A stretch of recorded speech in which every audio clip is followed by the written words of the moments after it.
Bueno, ahora acá vamos a resolver ejemplos de segundo género y tercer género. Fíjense, en este de segundo género me dice que, ¿cómo sé que es de segundo género? Fíjense en dónde está el punto de aplicación, el punto de apoyo o fulcro, ¿sí?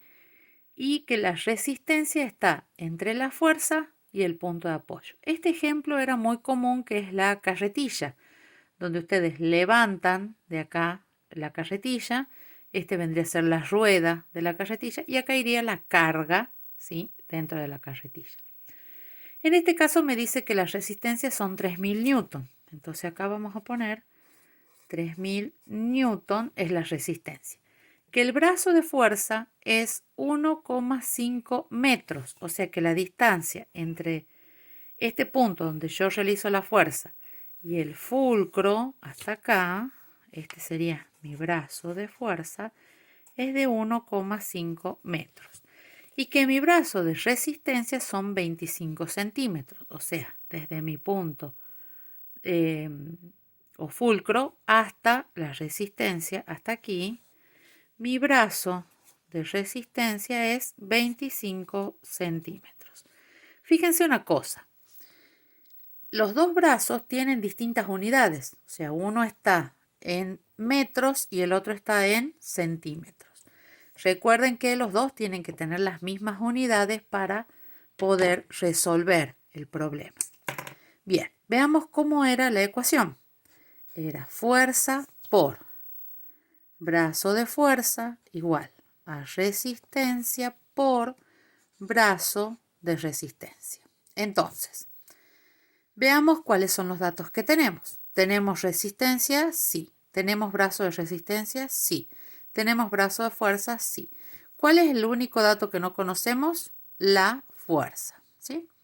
Fíjense, reemplazando los valores, tenemos F por el brazo de fuerza, que era 1,5 metros, igual a la resistencia, que son 3000 newton, por el brazo de resistencia, que son 25 centímetros. Igual que en el ejercicio anterior, el que me molesta es 1,5 metros y pasaría dividiendo acá. Entonces yo pongo F igual a 3000 newton por 25 centímetros dividido en 1,5 metros. Y ahí se me plantea el problema, que era lo que les decía anteriormente. Esto está en centímetros y esto está en metros. No puedo simplificar, ¿sí? Y la fuerza me tiene que quedar en newton. Entonces, una de estas dos unidades la tengo que pasar, ya sea a centímetros, los metros, o los centímetros a metros. Yo voy a pasar esto que está en metros a centímetros. Entonces voy a tener F igual a 3000 newton por 25 centímetros dividido en, recuerden, de a partir de la coma cuento dos lugares, metro, decímetro, centímetro. O sea que son 150 centímetros. Acá ahora puedo simplificar centímetros con centímetros y ya tengo el valor de la fuerza. Lo voy a escribir acá. F es igual. Voy por una calculadora y pongo los valores. 3000 newton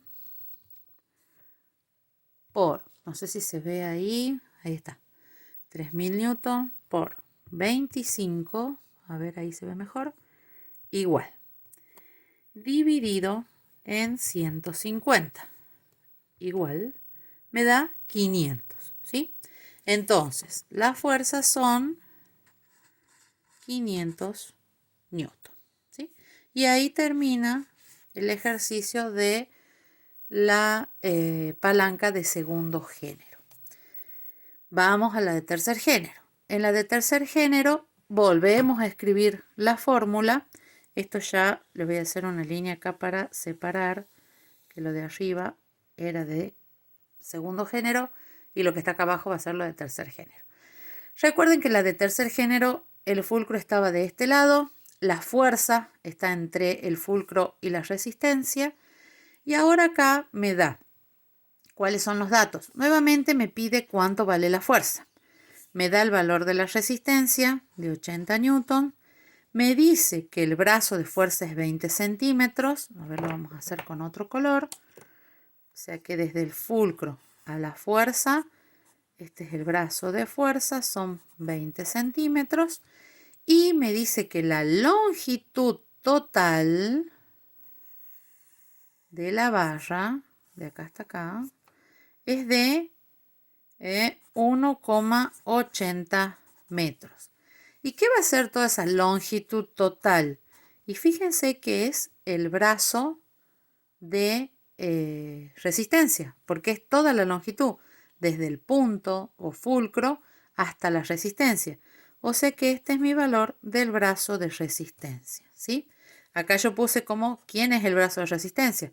Justamente es la longitud total, 1,80 metros. Por eso sirve mucho hacer el gráfico del tipo de palanca que tienen e interpretar cuáles son los datos que me da el problema. Siempre que lean el problema, porque yo les voy a dar problemas, donde ustedes tienen que sacar los datos a medida que van leyendo el problema. Entonces, lo importante para resolver es poner datos, como los puse yo acá, qué es lo que no me da de dato, dibujar en la palanca que me está dando, si es primero, segundo o tercer género, ubicar esos datos en el gráfico y recién ir a la fórmula para ver qué es lo que me falta y qué es lo que capaz que el gráfico me está dando como dato y no lo estoy teniendo en cuenta. Entonces acá volvemos a escribir la fórmula, que es la misma. Fíjense que repetimos la misma fórmula en todos los géneros de palanca. Acá nuevamente nuestra incógnita es la fuerza. Tengo el brazo de fuerza, tengo la resistencia y tengo el brazo de resistencia. Reemplacemos los valores. F por brazo de fuerza son 20 centímetros igual a la resistencia, que son 80 newtons, por el brazo de resistencia, que son 1,80 metros. Nuevamente este valor es el que me está estorbando, pasa para allá dividiendo. F es igual a 80 por 1,80 metros dividido en 20 centímetros. Y acá nuevamente tengo un choque de unidades. Voy a pasar este a centímetros. Tengo que correr la coma 2 lugares. Entonces F va a ser 80 newtons por 180 centímetros dividido en 20 centímetros. Y así puedo tachar centímetro con centímetro y obtengo el valor de la fuerza. Acá voy a poner F igual. Voy a la calculadora. A ver ahí. Ahí se ve bien. Era 80. Lo vamos a poner acá para que se vea. Ahí. 80. A ver si se ve bien ahí. Sí, 80. Por 180 igual. Dividido en 20. Igual a 720. Entonces, la fuerza es 720 newton. Y ahí termina el ejercicio.